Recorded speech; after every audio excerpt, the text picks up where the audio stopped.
So hello students, ఈరోజు మనం 8 marks question, very very very very very important question. ఇది guaranteed question, 100% question, ఎన్నన్నా తక్కువే.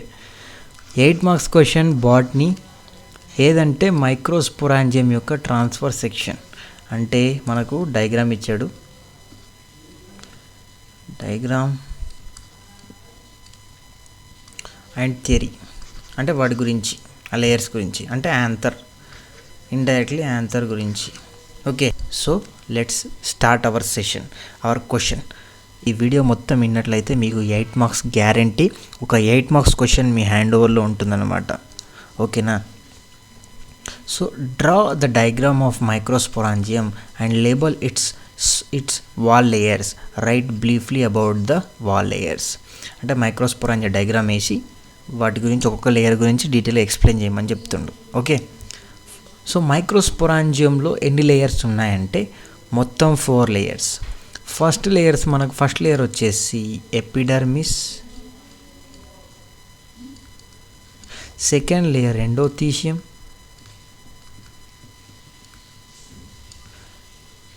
Third layer middle layers,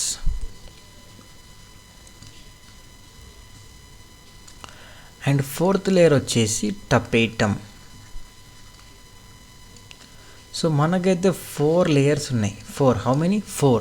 ఇది గుర్తు ఎట్లా పెట్టుకోవాలి మరి ఎగ్జామ్ వల్ల మర్చిపోతామంటే E square MT, E square MT, E square MT, ఇట్లా ఒక ఈక్వేషన్ లాగా గుర్తుపెట్టుకుంటే సింపుల్గా గుర్తుంటుంది. E square MT, E square MT. Okay, E square MT. So first layer epidermis, second layer endothecium, third layer middle layers, fourth tapetum. So ఈ ఒక్కొక్కటి sequence ద్వారా మనమైతే ఒక్కొక్కటి నేర్చుకుంటూ వెళ్దాం. ఓకేనా? So first one epidermis. Epi అంటే అబౌవ్, అంటే పైన, last, outer side. Epidermis, outer side. The outer thick protective layer of microsporangia is called epidermis. It is thick. ఇది ఎందుకు థిక్ ఉంది? ఎపిడర్మిస్ ఎందుకు థిక్ ఉంది? బికాజ్ ఇది అవుట్ సైడ్ ఉంటుంది కాబట్టి. ఇప్పుడు పోలన్ గ్రెయిన్, ఇది పోలన్ గ్రెయిన్ అనుకుందాం. ఇక్కడ బయట సైడ్ ఎపిడర్మిస్ ఉంటుంది కాబట్టి ఇక్కడ బయట నుంచి ఏమైనా పార్టికల్స్, సంథింగ్ బ్యాక్టీరియా, ఎనీథింగ్ ఏదైనా వచ్చి దీని మీద అటాక్ చేస్తే ఎట్లా పరిశాన్. కాబట్టి ఈ అవుటర్ లేయర్ అనేది థిక్ ఉంటుంది. ఎందుకు? To protect the layers of microsporangia. Microsporangia యొక్క లేయర్స్ని కాపాడడానికి ఈ ఎపిడర్మిస్ అనేది బయట సైడ్ ఉండి చాలా థిక్ అవుతుంది. దానికదే థిక్గా ఉంటుంది. అందుకు వేరే మెటీరియల్స్ని లోపలికి రానివ్వదు. ఓకే, ఇది ఫస్ట్ పాయింట్ మనం రాస్తాం. Second, the cells present between the 2 pollen sacs. So ఇక్కడ పోలెన్ సాక్స్ అనగానే టెన్షన్ పడద్దు, లెట్ మీ ఎక్స్ప్లెయిన్. ఇది యాంథర్ని కట్ చేసినప్పుడు మనకి ఇలా కనిపిస్తుంది. యాంథర్ని ఎప్పుడైతే మనం కట్ చేస్తామో ఇట్లా కనిపిస్తుంది. యాంథర్ ఎలా ఉంటుంది మరి? దిస్ ఈజ్ యాంథర్, ఇట్లా బైలోబుల్ స్ట్రక్చర్. ఈ యాంథర్ నేను ఇట్లా కట్ చేసినప్పుడు నాకు ఈ వివ్ వచ్చింది. ఈ వివ్ వస్తే ఇక్కడ మనకి ఎన్ని పోలన్ సాక్స్ ఉన్నాయి? 1 2 3 4. సో 4 పోలన్ సాక్స్ ఉన్నాయి అన్నమాట. ఈ ఒక్కదాన్ని పోలన్ సాక్ అంటారు. This is pollen sac. So 2 pollen sacs అన్నప్పుడు అయితే ఇక్కడ ఏమంటుండు? 2 పోలన్ సాక్స్ అంటే 2 పోలన్ సాక్స్ మధ్యన ఒక thin walled, there is thin సన్నని వాల్డ్ ఉన్న ఒక రీజియన్ ఉంది. ఆ రీజియన్ని స్టోమియం అన్నాడు. ఇక్కడ ఇప్పుడు ఇది ఒక పోలెన్ సాక్, ఇది ఒక పోలెన్ సాక్. ఇక్కడ ఒక చిన్న లేయర్ ఉంటుంది, స్మాల్ థిన్ వాల్డ్ లేయర్. ఈ థిన్ లేయర్ని, ఈ ఏరియాని, this area is known as stomium. This layer is known as stomium. So ఇక్కడ నేను డయాగ్రామ్ తీసుకొచ్చాను. ఇక్కడ చూడండి, there are small thin walled layer. you can observe here the cells are here very too small. This region is called as stomium. This region is called as stomium. This is useful for the dehiscence of pollen sacs. ఇక్కడ dehiscence word మీద important. Dehiscence అంటే పోలన్ grains form అయిన తర్వాత ఆ anther నుంచి, ఆ యాంథర్లో ఉన్న socks నుంచి బయటకు రావాల్సి ఉంటుంది. కాబట్టి అవి పలగొట్టుకొని, అంటే ఆ లేయర్స్ని బ్రేక్ చేస్తూ ఆ పోలన్ గ్రెయిన్స్ అనేవి బయటకు రావాల్సి ఉంటుంది. ఎలా అంటే ఇప్పుడు ఇదొక పోలన్ సాక్ అనుకుందాం. ఇందులో పోలన్ గ్రెయిన్స్ ఫామ్ అయ్యాయి. ఇక్కడ లేయర్స్ ఉన్నాయి. ఇది ఎపిడర్మిస్, 4 లేయర్స్, 1 2 3 4 లేయర్స్. ఈ లేయర్స్ని దాటుకుంటూ ఇది బయటకు రావాలి. ఈ లేయర్స్ని దాటుకుంటూ బయటకు రావాలంటే ఇది బ్రేక్ చేయాలి. ఈ బ్రేక్ చేసే ప్రాసెస్ని డెహిసెన్స్ అంటారు. The breaking of process is called as dehiscence. ఆ బ్రేకింగ్ ప్రాసెస్ని డెహిసెన్స్ అంటాం. మరి డెహిసెన్స్లో మనకి ఈ డెహిసెన్స్లో ఫస్ట్ టిష్యూ ఏం హెల్ప్ చేస్తుంది? Epidermis is helping for dehiscence. అంటే పోలన్ గ్రెయిన్ బయటకు రావడానికి హెల్ప్ చేసేది ఎపిడర్మిస్. ఇది very very very important. Next second, endothecium. This is second layer. అంటే ఎపిడర్మిస్ కింద ఉంటుంది అంతే, second layer. It is present below the epidermis. Very very very important. Expands rapidly with fibrous thickenings. అంటే ఆ సెల్కి ఇలా పైన ఫైబ్రస్ థిక్కింగ్ ఉంటుంది. There is thickening at the fibrous thickening. There is present of fibrous thickenings. ఇది mature. At maturity this cells lose water and contract. ఈ endothecium ఎప్పుడైతే mature అవుతుందో, ఆ మ్యాచ్యూర్ అయినాక ఈ సెల్స్ అనేటివి వాటర్ని లూజ్ చేసుకొని కాంట్రాక్ట్ అయిపోతాయి. అంటే కాంట్రాక్ట్ అంటే పత్ల. ఇంత దొడ్డు ఉండే సెల్ ఇంత అయిపోద్ది, చిన్నగా అయిపోతుంది అన్నట్టు. అంటే కాంట్రాక్ట్, పత్ల అయిపోతుంది. They help in the dehiscence of పోలన్ socks. Endothecium కూడా పోలన్ గ్రెయిన్స్ బయటకు రావడానికి హెల్ప్ చేస్తుంది. అంటే డెహిసెన్స్ కావడానికి హెల్ప్ చేస్తుంది పోలన్ సాక్స్కి. That's why second tissue, first tissue, ఇప్పుడు రెండు కూడా మనకు డెహిసెన్స్ కావడానికి హెల్ప్ చేస్తున్నాయి. Which tissue? Epidermis tissue, endothecium tissue. Both tissues are helping for the dehiscence. Third point వచ్చేద్దాం. Middle layers below the endothecium. Middle layers present below endothecium are 4. 1 నుంచి 5 వరకు layers ఉంటాయి. ఇవి కూడా thin wall layers. They are thin wall layers. 1 to 5 layers. Cells from the middle layers form the middle layers. Okay.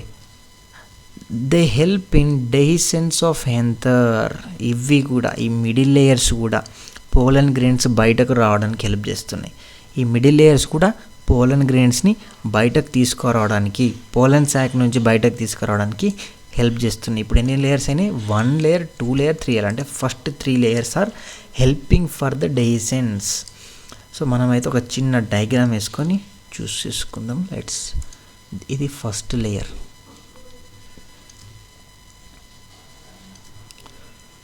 This is first layer of pollen grains. ఇది epidermis. This is epidermis. దీని కింద ఒక layer ఉంటుంది, this layer.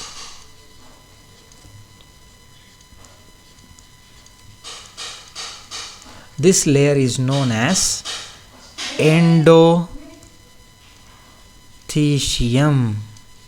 This layer is known as endothecium. ఇది ఎక్కడుంది? Below the epidermis. Epidermis కింద ఉంది. Next కొన్ని లేయర్స్ వస్తాయి. This are layers, some 1 to 5 layers. ఇవి 1 to 5 layers. 3 4 5 layers. సో ఈ 5 layers అనేటివి మనకు ఉంటాయి. This 5 layers are known as middle layers. So మనకు పోలన్ గ్రెయిన్ ఎట్లా వస్తుందంటే ఇక్కడ ఈ శాక్ ఉందా, ఇది శాక్ కదా, ఇక్కడ నుంచి పోలన్ గ్రెయిన్స్ ఇలా వస్తుంది. పోలన్ గ్రెయిన్స్ వస్తూ పోలన్ గ్రెయిన్స్ ఇలా ట్రావెల్ చేస్తూ ఎండోథీషియం ద్వారా ఇలా చేసి బయటకు వెళ్ళిపోతుంది. ఈ పోలన్ గ్రెయిన్స్ అప్పుడు బయటకు వచ్చేస్తాయి. Done. Okay, middle layers done, endothecium done, epidermis done. ఇప్పుడు టపేటంకి వద్దాం.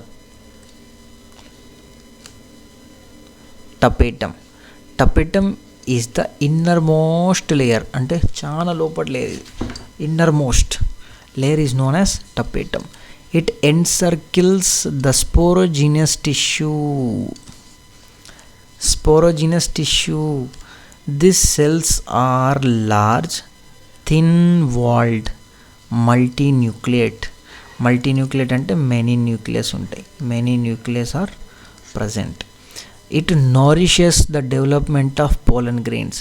పోలన్ గ్రెయిన్స్ డెవలప్ అవ్వడానికి, వాటి యొక్క గ్రోత్కి, అవి డెవలప్ అయ్యి మ్యాచ్యూర్ అవ్వడానికి వాటికి ఫుడ్ పెట్టేదంటే ఆహారం పెట్టేది tapetum. Nourishes the pollen grains. Okay, so ఇప్పుడు డయాగ్రామ్కి వెళ్ళిపోతాం మనం.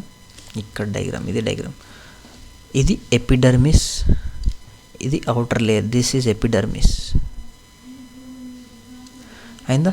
దీని కింది లేయర్ వచ్చేసి మనకు ఎండోథీషియం. కింది లేయర్ వచ్చేసి ఎండోథీషియం. ఇది ప్రొటెక్షన్ హెల్ప్ చేస్తుంది. ఎండోథీషియం మ్యాచ్యూర్ అయినాక స్మాల్ అవుద్ది అనమాట. Okay, and there are 1-2 middle layers. మనకు 1 to 5 మిడిల్ లేయర్స్ అని చెప్పాడు కాబట్టి there are 1 to 5 middle layers. And ఇక్కడ సెంటర్కి వచ్చేసరికి చిన్న సెల్స్ ఉన్నాయి. This are known as microspore mother cell. ఇక్కడ మనకు టపేటం, ఇక్కడ చూడండి, దిస్ ఈజ్ టపేటం. ఇది tapetum. This is inner most layer tapetum. ఇక్కడ చూసినట్లయితే దీని లోపల కొంచెం ఇట్లా ఏదో మెటీరియల్ ఉన్నట్టు బ్లాక్ షేడ్స్ ఉన్నాయి. కాబట్టి ఇట్ విల్ నోరిషెస్, అంటే it will give food to పోలన్ grains. ఈ లోపల డెవలప్ అవుతున్న పోలన్ గ్రెయిన్స్కి ఫుడ్ ఇచ్చేటిది టపేటం. టపేటం గురించి మనం ఏమైనా నేర్చుకున్నాం. వి లెర్న్డ్ అబౌట్ ఇట్ ఈస్ మల్టీన్యూక్లియేటెడ్ అంటే మెనీ న్యూక్లియస్ ఆర్ ప్రజెంట్. ఇక్కడ చూడండి, 1 న్యూక్లియస్, 2, 3, 4, 5, 6, 7 మెనీ న్యూక్లియస్ అంటే చాలా న్యూక్లియస్ ఉన్నాయి. కాబట్టి tapetum is multinucleated. And it is thin walled. Wall వచ్చేసి థిన్గా ఉంటుంది. You can observe your thin walled, very thin walled, small walls ఉంటాయి. ఇక్కడ టపేటం అంటే ఇది అనుకోండి. ఈ టపేటం యొక్క walls are very small. This walls are very small. Okay, and cells are large. You can see here. ఇక్కడ మీరు observe చేసుకోవచ్చు, ఇవి చిన్న ఉన్నాయి cells. This cells are too small, this are small cells, but ఇవి పెద్ద ఉన్నాయి, large cells. This is a large cell. You can observe a large cell. Tapetum is large cell.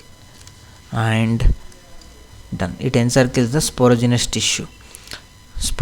Tissue. అంటే ఇక్కడ చూడొచ్చు, ఇది స్పోరోజినస్ టిష్యూ. ఈ శాక్ లోపల ఉండేది స్పోరోజినస్ టిష్యూ. దీన్ని కవరప్ చేసేదే ఈ స్పోరోజినస్ టిష్యూని. ఇది సెంటర్, ఇది స్పోరోజినస్ టిష్యూ. ఈ స్పోరోజినస్ టిష్యూ బయట కవరింగ్ ఏమంటామంటే it is known as టపేటం. And ఈ సెంటర్ పోర్షన్ వచ్చేసి స్పోరోజినస్ టిష్యూ. ఇవి రెండు కలిపి ఈ టపేటం ప్లస్ స్పోరోజినస్, ఇవి రెండు కలిపితే మనకు ఒక శాక్ తయారవుతుంది. ఏది? Pollen sack. ఒక పోలెన్ శాక్ తయారు కావడానికి టపేటం అండ్ స్పోరోజినస్ టిష్యూ. సో ఇది ఫ్రెండ్స్ ఈరోజు 8 మార్క్స్ క్వశ్చన్. సో ఈ డయాగ్రామ్స్ రెండు వెరీ ఇంపార్టెంట్. ఇది కనెక్టివ్, వెరీ ఇంపార్టెంట్. ఈ డయాగ్రామ్స్, ఈ రెండు డయాగ్రామ్స్ వేయాల్సి ఉంటుంది. ఇవి వేస్తే మీకైతే full marks, 8 marks guarantee. Okay.